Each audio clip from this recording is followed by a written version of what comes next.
So this is a chat that I've been wanting to do for quite some time, and I think it's possibly the first of many chats because the man knows how to communicate, how to make your business better. And let's face it, in a competitive environment like we live in at the moment, making your business better is a fantastic idea. Graham Laterfan.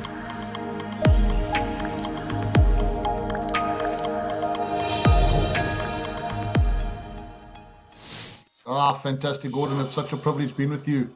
I was just saying the other day to somebody, I reminisce about the time and the history that we have going back many, many years to the radio days. Yeah, still passionate about radio, man. It's radio's kind of like a gang. You know, you can get in, but getting out is a lot. It's like that Hotel California song, I reckon. Yeah. So, the reason I got hold of you was I was looking at just post-COVID, you know, businesses are struggling, obviously, post-COVID to get themselves back to the profitability and the turnover that they were before. Yeah. And I know it's been really hard, but there are a couple of self-sabotaging businesses that I've seen that frustrate me because of the way they've dealt with their PR messaging to their potential clients and to existing clients. And sometimes they get the messaging right, but then when you phone a business and you say, right, I want to do business with you, either they don't phone you back or the service you get is disappointing. So if we can we explore this topic of messaging, company culture, sort of inward culture and the outward brand messaging just a little bit deeper? Can I drag you down that rabbit hole? Let me go. All right, let's do this. Down there. Awesome. It's a rabbit hole, thankfully, that I know that you've been down and that you know how to navigate. So every company, Graham, in the last couple of years has had to make unpopular decisions, whether it's about refunds or price increases because of wars in Ukraine, supply chain issues. You know, there's been a lot of unpopular decisions that have had to be made by companies. Is there a right way to communicate an unpopular decision to your client base or your future client base? And what would it be?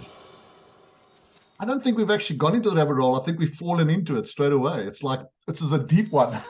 Welcome. But it's a relevant topic. And you know, Gordon, this is I want to call it a plague. It's a plague that's affecting a myriad of companies and businesses around the world. So you must understand that making kind of unpopular decisions inside your organization, I call them tough decisions or tough conversations, difficult conversations.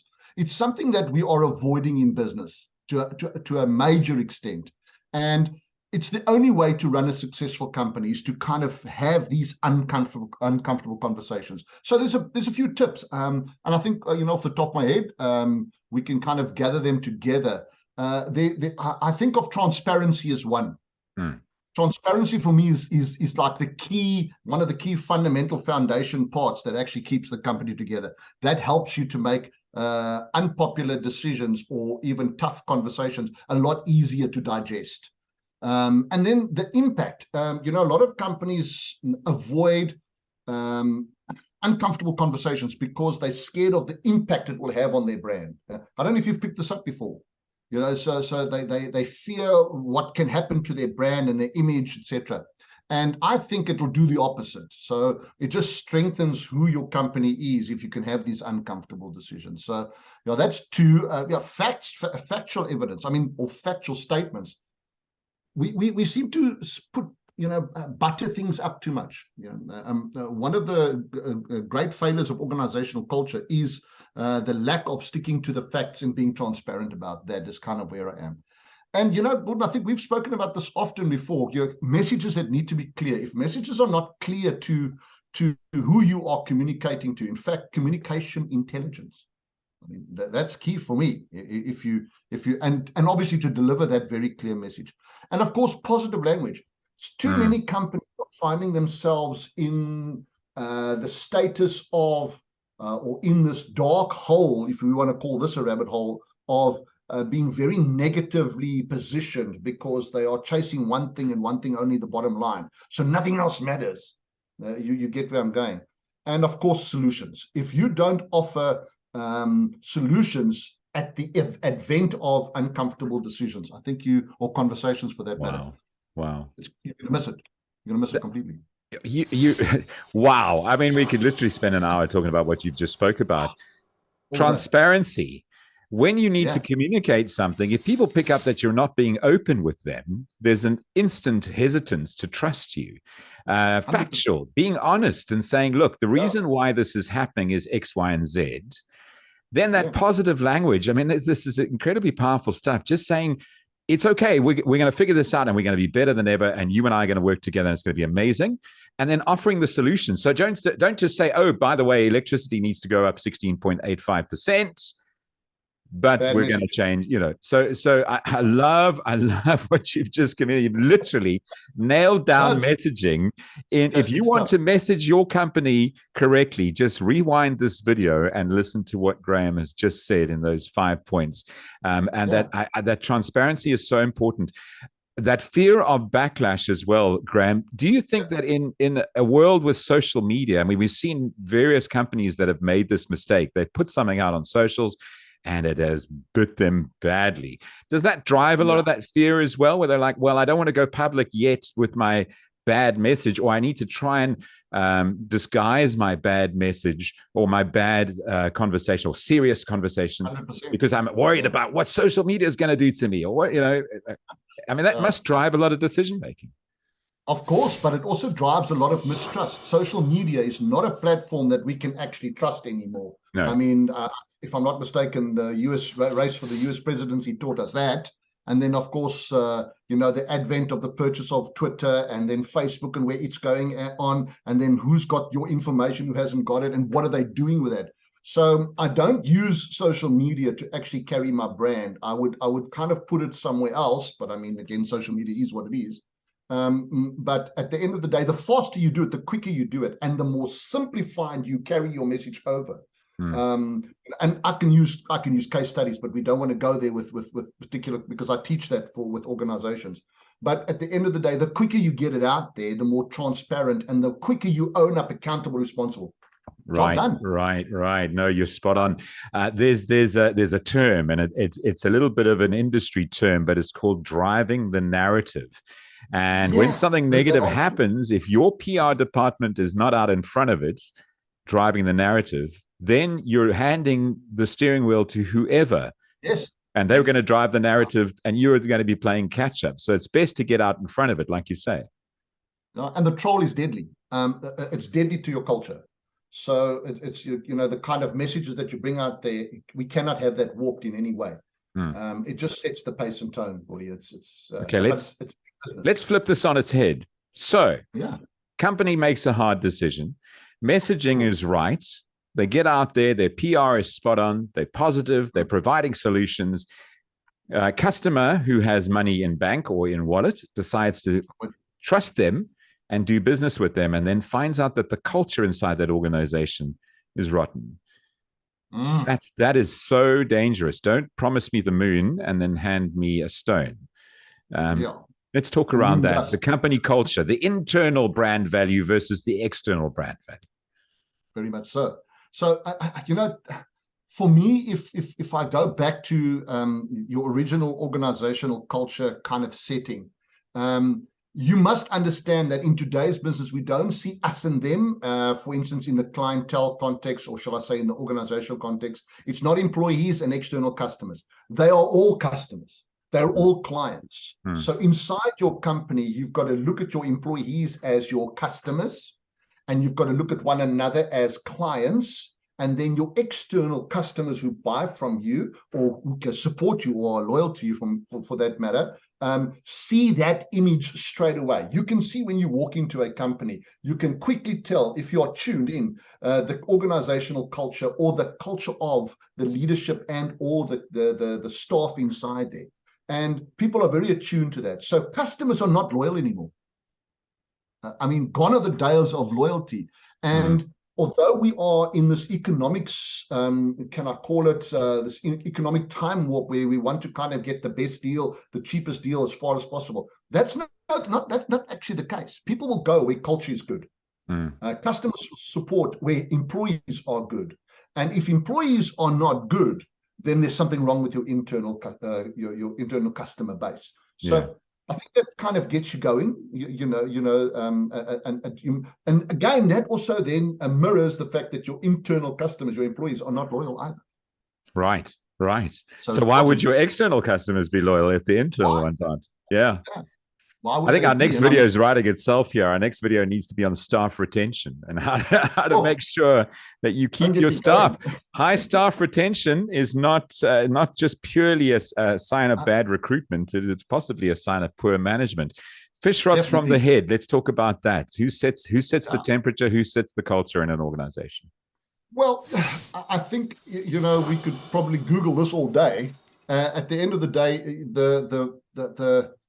the clear answer to that is leadership. Now, I'm currently studying management and leadership as two contrasts, but exactly the same thing. So they're not separate in my view. So you are right. The management and leadership sets the pace and the tone at the top, and then also internally, because obviously it's management and leadership throughout the diversity of a company. So it sets for me the boundaries, actually the rules of engagement. So if it's rotten, I like that term that you use. The fish rots from the head. If it's rotten there, it's disengaged. It's kind of mined out right at the bottom, and you can't correct that until you fix that. It's impossible. And then, of course, you can talk about staff retention. We lose people left, right, and center. Sometimes we retain what we don't want, even though the culture is bad and the leadership is bad.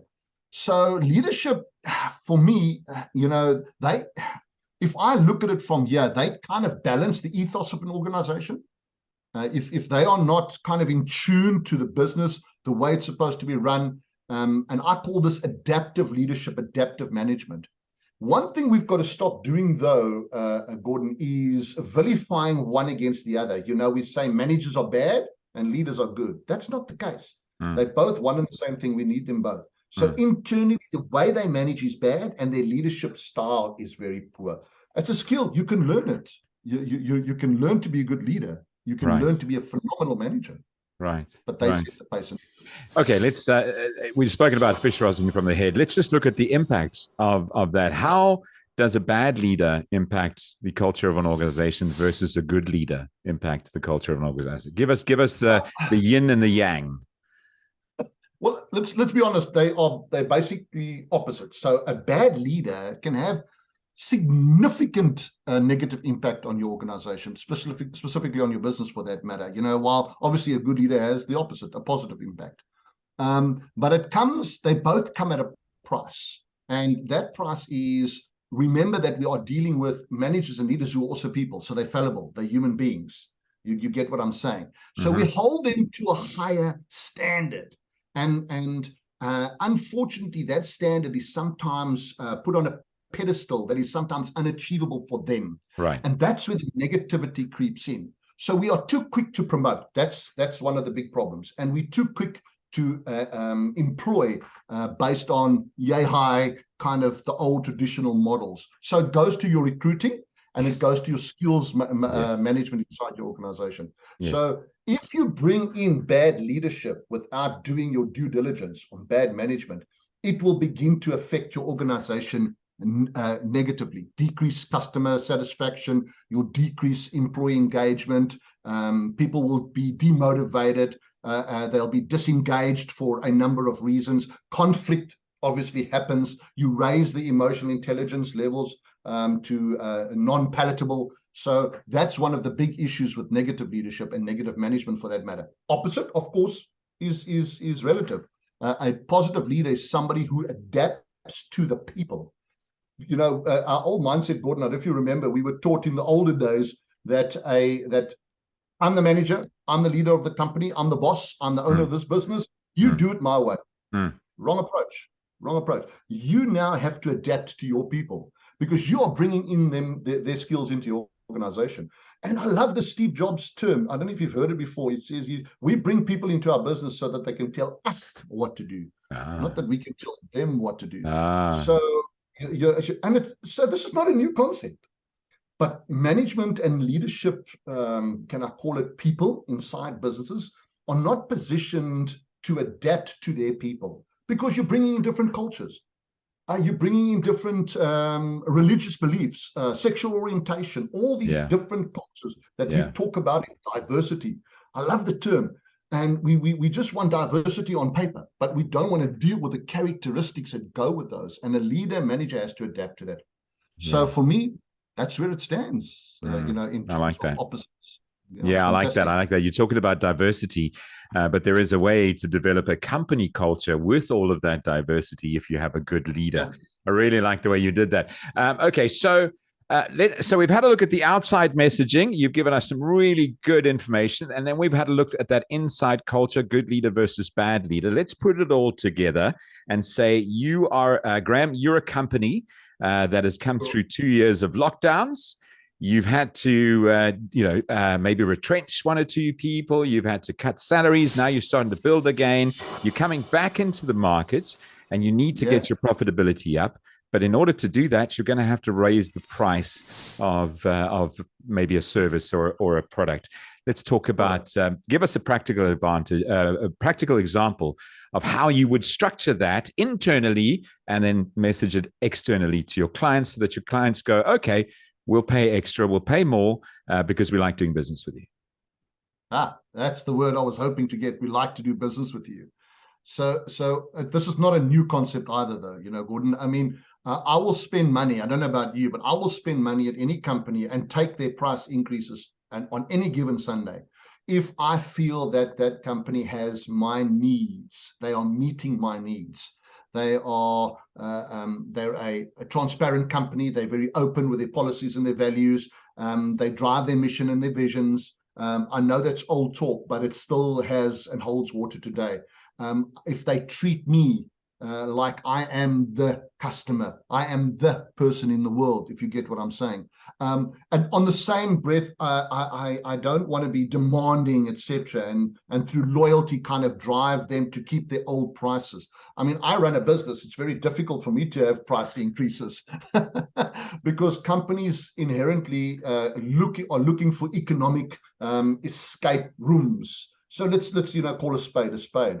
So the way to drive that and the way to retain them is definitely through, I would say, customer retention. For me, talks about personal service, good feedback, active listening, making changes where I recommend, or kind of, shall I say, just hint at, driving a good product that's built on a comeback, a good guarantees, good, it's not uncommon to find these companies. They're there.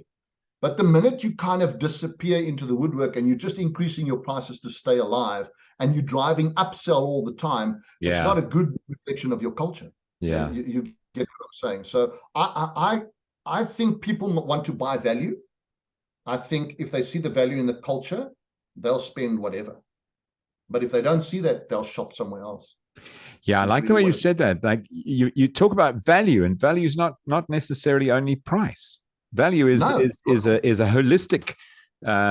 It's all encompassing. I mean, it includes the quality of the product I'm getting, the quality of the after sale service I'm getting, what my customer experience was like, down to eventually price. I mean, competitive pricing is never a bad thing. But that value is it's possibly the mistake that a lot of businesses make, G-Man, is if I price it lower than everyone else, I'll sell more. And that's not always the case. That's not the psychological issue that you want to kind of carry. That's not the message you want to sell people. People will spend money where they get value, where they see that, I'm driving. For instance, I often use the salesman's talk with regards to company culture. I'll buy an expensive car, which I probably cannot afford, but I know that the car has safety features. The salesperson knows what they're talking about. The culture of the company is healthy, good after-sales service, things like these. We're talking customer service, but it is culture. You understand? So that's what I want to see when I'm looking at a product. You get. We can. If you see people shopping for watermelons in the store, they're knocking on the watermelon. Have you seen that before? I love that. Yes. And I've now submitted to that habit. So I knock on, and somebody told me, if it makes a certain sound, it's ripe. I'm saying, but how the hell do you know that? But there seems to be some truth in it, and that's what people will do. They'll knock, and they'll listen, and they'll check, and they'll observe, and they'll see this is the right thing. If it just doesn't feel right, the gut feel is there, they're gone. Yeah. And I mean, every business interaction you have with a person is transactional, and that's why that messaging, for me, the external messaging has to match the internal culture of a business. There are some companies where their brands are incredibly strong, but once it's like an eclair, once you go through that strong chocolatey brand on the outside, there's this mushy air on the inside, and you just walk away feeling kind of disappointed. Kind of like my first girlfriend felt after our first date. Very similar kind of experience.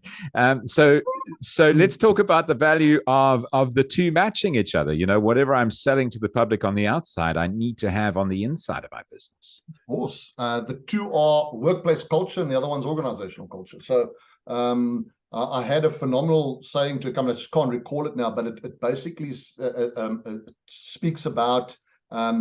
Your organization has to lust. Now that's going to sound weird, but bear with me.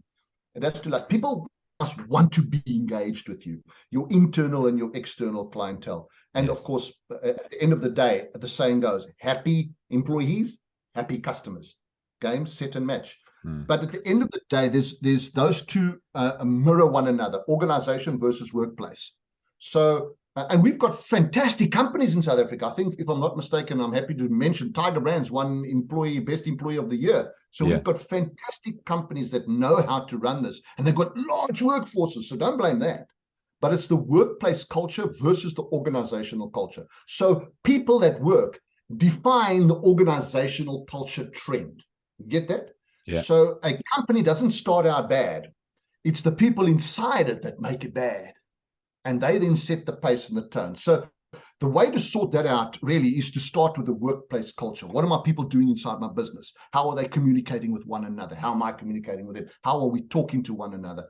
How do we treat one another? Basic etiquette.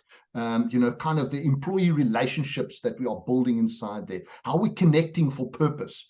At the end of the day, it's great to have the values on top of the wall, but are we living those values? Do we actually lust those values? Do we kind of chase them? Are we chasing employee recognition? This is one of the problems. Don't chase them with money all the time, because that doesn't always work. There's a scientific research that's out there that says employee recognition is completely different to monetary rewards nowadays. Positive experiences. Gordon, we're talking now about employee wellness. It's been around for years. You know this. We don't actually talk about that anymore. We now talk about employee experience. So if the experience for the people inside the business is phenomenal, they'll leave you sometime because you can't create too much. You don't have enough growth, but they might come back to you. That's workplace culture. So how am I working inside our companies? We know phenomenal organizations that have phenomenal working spaces for people. If your environment is unhealthy employees, negative customers, people you drive away. I think that's kind of where I want to spend time on in terms of, sharing this with you. But it's the workplace culture. So get that right, organizational culture follows on its heels. So the internal temperature of the business will drive the external messaging of the business, and one way or another, even if you try and sell the fake on the outside, if the inside doesn't work, your audience will figure it out. Your listeners or your readers or your customers or your potential, they will figure it out. And you spoke about that authenticity, about being transparent and the like. People nowadays, it's all about authentic.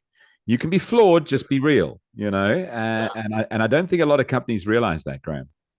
Hundreds. No, they don't. We speak about authentic management, leadership, authenticity in many areas of a business. But at the end of the day, if the people are kind of robots, then you don't have authenticity. If they're just doing a script, that's not authenticity. Yeah. You know what I'm saying? And also, there was a company that sold mattresses many years ago. I'm not going to mention which city, but they sold the most amazing mattresses. But the guy that owned the place was a very grumpy old guy, and he insisted that his staff act in a certain manner. And I don't know anyone who bought more than one mattress from that company, regardless of how good the mattress was. I mean, a mattress is a great mattress is a great thing, right? But people didn't want to go back. So when it was time to replace the mattress, they were like, I don't want that experience. Even if it wasn't tangible, even if they didn't stand there and go, I don't like the way this person does business, but it may have been a subconscious thing, subconscious messaging of being in that store and feeling that culture that makes you feel, I mean, do you really want to go back to a place that you did not feel comfortable in, or, felt uneasy? It's a circle of life. It's what you're speaking of is exactly what we just now sort of covered. But that's the reality. No matter how good your product is, if that culture is not right, the way you treat your people, the way you kind of the demeanor, the aura that you have, the experience that they have with you, people will not go back to you. That's a given. I mean, this is basic customer service 101 at the end of the day. But it then mirrors how I'm feeling about myself, that self-image, that self-awareness. How do I carry the company, the business? We just, people can see through our nonsense. You get where I'm going in business. I was just dealing with a customer yesterday, a massive client, and there's a few things that we've done wrong as a company. And straight away off the bat, say, listen, we are responsible for that. We take accountability. We will correct that for you straight away. The buck stops with me. I'm accountable. So I value your business. I value you. It's not my culture. It's not how I operate. I do apologize, and we'll correct that. Yeah. And that's what companies are just not saying. They're just not getting out there. And we can use hundreds of examples, not only the mattress company. Yeah, there's so much to explore. So I think this first episode is going to be the first of many, because there's so many topics we could talk to you about. And what we're going to do is we're going to put this video up on my YouTube channel, but we're going to give Graham the audio track to use on his podcast. So Graham, give us your company details. People want to find you. There may be one or two managers watching this or listening to this that say, I've got a cultural issue in my business. I don't think I'm a bad leader, but it's clearly not working. So what do I do? Well, what you do is you get hold of Graham. Where do you go? That's great. Well, our company is GL Training and Consulting. We operate nationally and internationally for that matter. But we're based out here in Berge, Port Elizabeth area. And we have offices in different centers around South Africa. In essence, we are subject matter experts in management and leadership. That's kind of where we spend a lot of our space and take up a lot of time in organizations. And you can reach me, Graham, at gltraining.co.za. And our website is being changed. It's under construction. But I'm happy to pass that on to you at a later date. Yes. Very simple, www.gltraining.co.za. And my number, if you want that, Gordon, can I? Yes, please do. Please do. 072-172-4488. Such an. And what I'll do is I'll put them here on the screen. Okay, I'm going to put them here on the screen. Where my finger is right now, it's magic. It's going to be Graham's logo and all his contact details right there. Awesome, okay, pause, hold it. There it is. There it is. There it is. Magic, right? I mean, isn't that amazing? Awesome. Isn't that amazing? Graham, thank you for episode 1. I can't wait to see where episode 2 takes us. Awesome. Looking forward to it. Thanks, Gordy. Appreciate it.